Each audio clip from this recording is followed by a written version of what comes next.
हमारे प्रधानमंत्री जी कोरोना को लेकर क्या-क्या सारी जानकारी इसी वीडियो में मिलेगा। अगर आप सच्चे हिंदू हैं और बीजेपी से प्यार करते हैं तो वीडियो को लाइक और चैनल को सब्सक्राइब जरूर करें।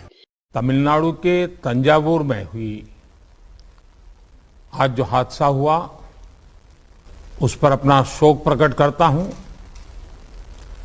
जिन नागरिकों की मृत्यु हुई है उनके परिवारों के साथ मेरी संवेदनाएं हैं। पीड़ित परिवारों की आर्थिक मदद भी की जा रही है। साथियों, बीते 2 वर्षों में कोरोना को लेकर ये हमारी 24वीं मीटिंग है। कोरोना काल में जिस तरह केंद्र और राज्यों ने मिलकर काम किया, उसने कोरोना के खिलाफ देश की लड़ाई में अहम भूमिका निभाई है। मैं सभी मुख्यमंत्रियों, राज्य सरकारों और अधिकारियों के साथ सभी कोरोना वॉरियर्स की प्रशंसा करता हूं। साथियों, कुछ राज्यों में से कोरोना के फिर से बढ़ते केसेस को लेकर हेल्थ सेक्रेटरी ने अभी हमारे सामने विस्तार में जानकारी रखी है। आदरणीय गृह मंत्री जी ने भी कई महत्वपूर्ण आयामों को हमारे सामने रखा है। साथ ही आप में से कई मुख्यमंत्री साथियों ने भी कई जरूरी बिंदुओं को सबके सामने प्रस्तुत किया है। ये स्पष्ट है कि कोरोना की चुनौती अभी पूरी तरह से टली नहीं है। ओमिक्रॉन और उसके सब वेरिएंट्स किस तरह गंभीर परिस्थिति पैदा कर सकते हैं, ये यूरोप के देशों में हम देख रहे हैं। पिछले कुछ महीनों में कुछ देशों में इन सब वेरिएंट्स की वजह से कई सर्ज आए हैं। हम भारतवासियों ने कई देशों की तुलना में अपने देश में हालात को काफी बेहतर और नियंत्रण में रखा है। इन सब के बावजूद पिछले 2 हफ्तों से जिस तरह से कुछ राज्यों में केसेस बढ़ रहे हैं, उससे हमें अलर्ट रहने की जरूरत है। हमारे पास कुछ महीने पहले जो लहर आई, उस लहर ने हमने उसमें से बहुत कुछ सीखा भी है। सभी देशवासी ओमिक्रॉन लहर से सफलतापूर्वक निपटे, बिना पैनिक किए देशवासियों ने मुकाबला भी किया। साथियों, 2 साल के भीतर देश ने हेल्थ इंफ्रास्ट्रक्चर से लेकर ऑक्सीजन सप्लाई तक कोरोना से जुड़े हर पक्ष में जो भी आवश्यक है वहां मजबूती देने का काम किया है। तीसरी लहर में किसी भी राज्य से स्थितियां अनियंत्रित होने की खबर नहीं आई। इसको हमारे कोविड वैक्सीनेशन अभियान से भी काफी मदद मिली। देश के हर राज्य में, हर जिले में, हर क्षेत्र में, चाहे वहां की भौगोलिक परिस्थितियां कैसी भी रही हो, वैक्सीन जन जन तक पहुंची है। प्रत्येक भारतीय के लिए ये गौरव की बात है कि आज भारत की 96% वयस्क आबादी को कोरोना वैक्सीन की पहली डोज लग चुकी है। 15 साल के ऊपर उम्र के करीब 85% नागरिकों को दूसरी डोज भी लग चुकी है। साथियों, आप भी समझते हैं और दुनिया के ज्यादातर एक्सपर्ट्स का निष्कर्ष यही है कि कोरोना से बचाव के लिए वैक्सीन सबसे बड़ा कवच है। हमारे देश में लंबे समय बाद स्कूल्स खुले हैं, क्लासेस शुरू हुई है। ऐसे में कोरोना केसेस के बढ़ने से कहीं ना कहीं पेरेंट्स के लिए चिंता बढ़ रही है। कुछ स्कूल्स में बच्चों के संक्रमित होने के मामले में भी कुछ न कुछ खबरें आ रही है, लेकिन संतोष का विषय है कि ज्यादा से ज्यादा बच्चों को भी वैक्सीन का कवच मिल रहा है। मार्च में हमने 12 से 14 साल के बच्चों के लिए वैक्सीनेशन शुरू कर दिया था। अभी कल ही 6 से 12 साल के बच्चों के लिए भी कोवैक्सीन टीका की परमिशन मिल गई है। सभी एलिजिबल बच्चों का जल्द से जल्द टीकाकरण यह हमारी प्राथमिकता है। इसके लिए पहले की तरह स्कूलों में विशेष अभियान भी चलाने की जरूरत होगी। टीचर्स और माता पिता इसे लेकर जागरूक रहें, हमें ये भी सुनिश्चित करना होगा। वैक्सीन सुरक्षा कवच की मजबूती के लिए देश में सभी वयस्कों के लिए प्रिकॉशन डोज भी उपलब्ध हैं। टीचर्स, पेरेंट्स और बाकी एलिजिबल लोग भी प्रिकॉशन डोज ले सकते हैं। इस तरह भी हमें उन्हें जागरूक करते रहना होगा। साथियों, तीसरी लहर के दौरान हमने हर दिन 3 लाख से ज्यादा केसेस देखे हैं। हमारे सभी राज्यों ने इन केसेस को हैंडल भी किया और बाकी सामाजिक आर्थिक गतिविधियों को भी गति दी। यही बैलेंस आगे भी हमारी स्ट्रेटेजी का हिस्सा रहना चाहिए। हमारे साइंटिस्ट और एक्सपर्ट्स नेशनल और ग्लोबल सिचुएशन को लगातार मॉनिटर कर रहे हैं। उनके सुझावों पर हमें प्रिएम्प्टिव, प्रोएक्टिव और कलेक्टिव अप्रोच के साथ काम करना होगा।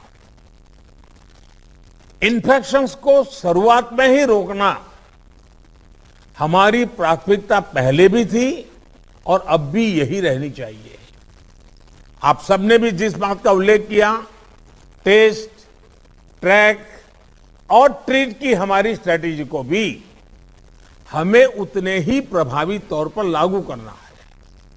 आज कोरोना की जो स्थिति है उसमें ये जरूरी है कि अस्पतालों में भर्ती मरीजों में जो हमारे गंभीर इन्फ्लुएंजा के केसेस हैं उनका 100% RT-PCR टेस्ट हो। इसमें जो भी पॉजिटिव आते हैं उनका सैंपल जीनोम सीक्वेंसिंग के लिए जरूर भेजें। इससे हम वेरिएंट की समय समय पर पहचान कर पाएंगे। साथियों, हमें सार्वजनिक स्थानों पर कोविड एप्रोप्रिएट बिहेवियर को प्रमोट करना है। साथ ही पब्लिक में पैनिक न फैले, ये भी सुनिश्चित करना है। साथियों, आज की इस चर्चा में हेल्थ इंफ्रास्ट्रक्चर को अपग्रेड करने के लिए जो काम हो रहे हैं उनकी भी बात हुई। इंफ्रास्ट्रक्चर के अपग्रेड का काम तेजी से चलता रहे, ये सुनिश्चित किया जाना चाहिए। बेड्स, वेंटिलेटर्स और PSA ऑक्सीजन प्लांट जैसी सुविधाओं के मामले में हम काफी बेहतर स्थिति में हैं, लेकिन ये सारी सुविधाएं फंक्शनल रहे, हमें ये भी सुनिश्चित करना होगा और उसको मॉनिटर किया जाए, जिम्मेवारी तय की जाए ताकि कभी जरूरत पड़े तो हमें संकट ना आए। साथ ही अगर कहीं कोई गैप है तो मैं आग्रह करूंगा कि टॉप लेवल पर उसको वेरीफाई किया जाए, उसको भरने का प्रयास हो। मेडिकल कॉलेजेस, जिला अस्पताल, इन सब में हमें अपने मेडिकल इंफ्रास्ट्रक्चर को भी स्केल अप करना है और मैन पावर को भी स्केल अप करना है। मुझे विश्वास है आपसी सहयोग और संवाद से हम लगा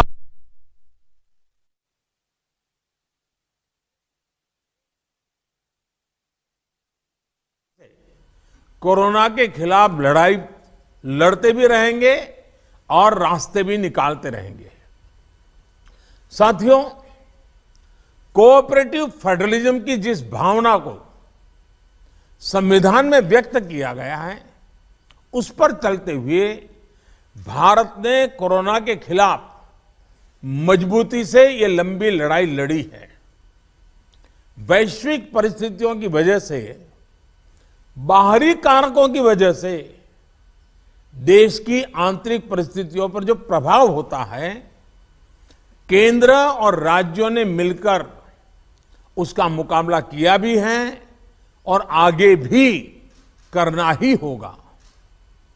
केंद्र और राज्यों के साझा प्रयासों से ही आज देश में बड़े स्तर पर हेल्थ इंफ्रास्ट्रक्चर में सुधार हो पाया है। लेकिन साथियों, आज इस चर्चा में मैं एक और पक्ष का जिक्र करना चाहता हूं। आज की वैश्विक परिस्थितियों में भारत की अर्थव्यवस्था की मजबूती के लिए आर्थिक निर्णयों में केंद्र और राज्य सरकारों का तालमेल, उनके बीच सामंजस्य पहले से अधिक आवश्यक है। आप सभी इस बात से परिचित है कि जो युद्ध की परिस्थिति पैदा हुई है और जिस प्रकार से सप्लाई चेन प्रभावित हुई है, और ऐसे माहौल में दिनों दिन चुनौतियां बढ़ती जा रही हैं। ये संकट, वैश्विक संकट, अनेक चुनौतियां लेकर के आ रहा है। ऐसे संकट के समय में केंद्र और राज्यों के बीच तालमेल को, कोऑपरेटिव फेडरलिज्म की भावना को और बढ़ाना अनिवार्य हो गया है। अब मैं एक छोटा सा उदाहरण देता हूं। जैसे पेट्रोल डीजल की कीमतों का एक विषय हम सबके सामने है।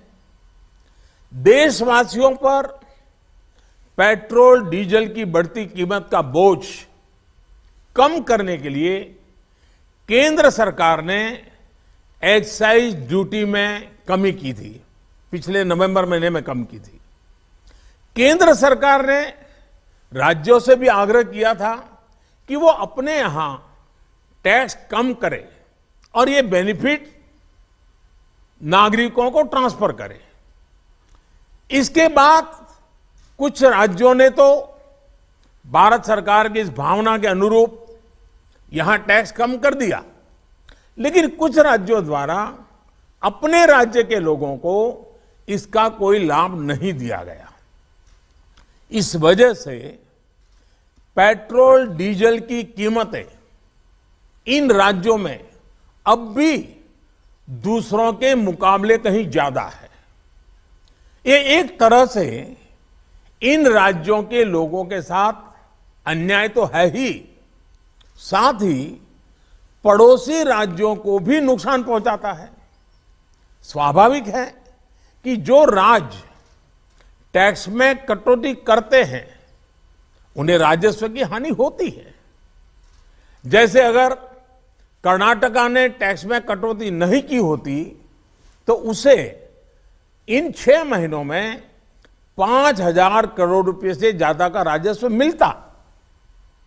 गुजरात ने भी टैक्स कम नहीं किया होता तो उसे भी 3,500-4 हजार करोड़ रुपए से ज्यादा का राजस्व और मिलता। लेकिन ऐसे कुछ राज्यों ने अपने नागरिकों की भलाई के लिए, अपने नागरिकों को तकलीफ न हो इसलिए अपने वेट में, टैक्स में कमी की, पॉजिटिव कदम उठाए। वहीं गुजरात और कर्नाटक के पड़ोसी राज्यों ने टैक्स में कमी न करके इन 6 महीनों में 3,500 करोड़ रुपए से लेकर के 5,000-5,500 करोड़ रुपए तक अतिरिक्त राजस्व कमा लिया। जैसा हम जानते हैं कि पिछले साल नवंबर महीने में वैट कम करने की बात की थी, सबको मैंने प्रार्थना की थी, लेकिन कई राज्य, मैं यहां किसी की आलोचना नहीं कर रहा हूं, मैं सिर्फ आपसे प्रार्थना कर रहा हूं, आपके राज्य के नागरिकों की भलाई के लिए प्रार्थना कर रहा हूं। अब जैसे उस समय 6 महीने पहले कुछ राज्यों ने बात को माना, कुछ राज्यों ने नहीं माना। अब कई राज्य जैसे महाराष्ट्र, पश्चिम बंगाल, तेलंगाना, आंध्र प्रदेश, तमिलनाडु, केरला, झारखंड, किसी न किसी कारण से उन्होंने इस बात को नहीं माना और उनके राज्य को, नागरिकों को बोझ कंटिन्यू रहा।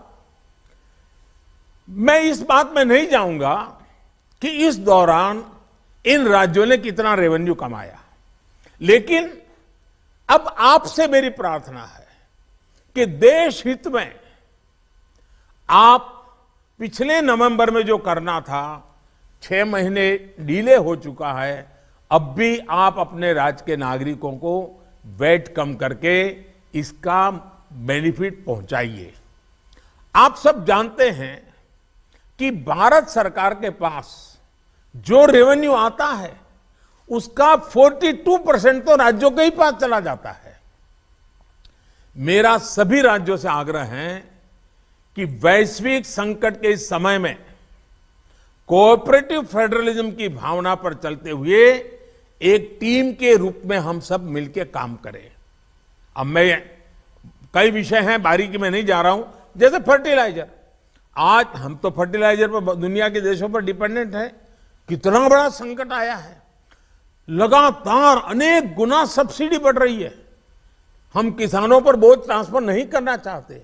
अब ऐसे संकट झेलने पड़ रहे हैं, तब मैं आप सबसे आग्रह करता हूं, प्रार्थना करता हूं कि आप अपने राज्य, अपने पड़ोसी राज्य, सभी देशवासियों के हित में उसकी सर्वोच्च प्राथमिक दे। मैं एक और उदाहरण देता हूं। अब नवंबर में जो करना था नहीं किया, इसलिए पिछले 6 महीने में क्या हुआ है, आज चेन्नई में, तमिलनाडु में पेट्रोल करीब 111 रुपया के पास है। जयपुर में 118 से भी ज्यादा है। हैदराबाद में 119 से ज्यादा है। कोलकाता में 115 से ज्यादा है। मुंबई में 120 से ज्यादा है। और जिन्होंने कटौती की, मुंबई के ही बगल में दीव दमन में 102 रुपया है। मुंबई में 120, बगल में दीव दमन में 102 रुपया। अब कोलकाता में 115, लखनऊ में 105, हैदराबाद में 120 करीब करीब, जम्मू में 106, जयपुर में 118, गुवाहाटी में 105, गुड़गांव में 105 है। देहरादून, छोटा राज्य हमारा उत्तराखंड, 103 रुपया है। मैं आपसे आग्रह करता हूं कि आप 6 महीने, भले जो कुछ भी आपका रेवेन्यू बढ़ा आपके राज्य के काम आएगा, लेकिन अब पूरे देश में आप सहयोग कीजिए। ये मेरी आपको विशेष प्रार्थना है। आज साथियों, एक विषय और जिस पर भी मैं अपनी बात आज कहना चाहता हूं। देश में गर्मी तेजी से बढ़ रही है और समय से पहले बहुत गर्मी बढ़ रही है, और ऐसे समय में हम अलग अलग स्थानों पर आग की बढ़ती हुई घटनाएं भी देख रहे हैं। जंगलों में, महत्वपूर्ण इमारतों में, अस्पतालों में आग की कई घटनाएं बीते कुछ दिनों में हुई है। हम सबको याद है वो दिन कितने पीड़ादायक थे जब पिछले साल कई हॉस्पिटलों में आग लगी, और वो बड़ी दर्दनाक स्थिति थी। बहुत मुश्किल समय था वो। अनेक लोगों को इन हादसों में अपनी जान गंवानी पड़ी थी।